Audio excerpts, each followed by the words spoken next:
Clive Bull on LBC. LBC, I'm Clive Bull. We're asking on this issue of privatisation, is the NHS being secretly privatised? And so we're doing that as a Twitter poll at LBC. Is the NHS being secretly privatised? Is that what the funding issue is really all about? Yes, 72% at the moment. No, 28%. Let's talk to Kishan in Lincoln. Hello, Kishan. Hello, Clive. That was very quick. Wow. Oh, yeah, we don't hang around here.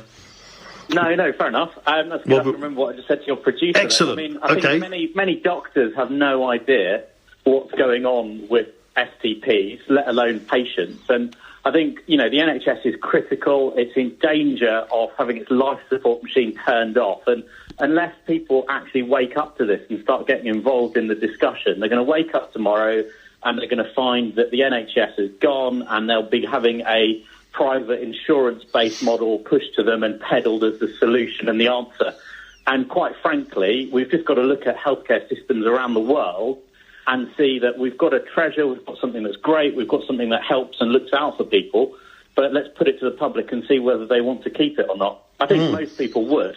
Well, I think most people would, but are we sort of just blindly loyal to that? I mean, I feel, yes, the NHS has got it right and we should fund it in as full a way as possible. But then I am hearing arguments that lots of other countries don't do it like that, lots of European countries don't do it like that, and actually their percentages of results and their patient outcomes are just as good, if not better. Well, I mean, there's also, lots of people will get bankrupted, basically, as a result of health insurance bills, and I think we should be very proud in this country that nobody goes bankrupt as a result of health insurance bills. And UKIP's new leader, I'm not sure who he is, I can't remember his name, but he was coming out saying that... Paul Nuttall, there we go. He was coming out saying that the NHS is a mistake, and there was a whiff of privatisation from the Conservatives, and isn't that brilliant, and we should have more. The thing is, the NHS, I don't think people are blindly loyal to it. I think people love the NHS for what it does, and it can, save lives, and it's a really positive thing. However, the government, the powers that be, know that anybody who comes out overtly and says, let's get rid of the NHS, it's political suicide, and they'd never get in ever again. So from an STP point of view... what point of view? Sustainability and transformation plans. So Andrew Lansley, back in 2012, when they brought in the Health and Social Care Act, which was actually the death knell for the NHS, Andrew Lansley said, no decision about me without me.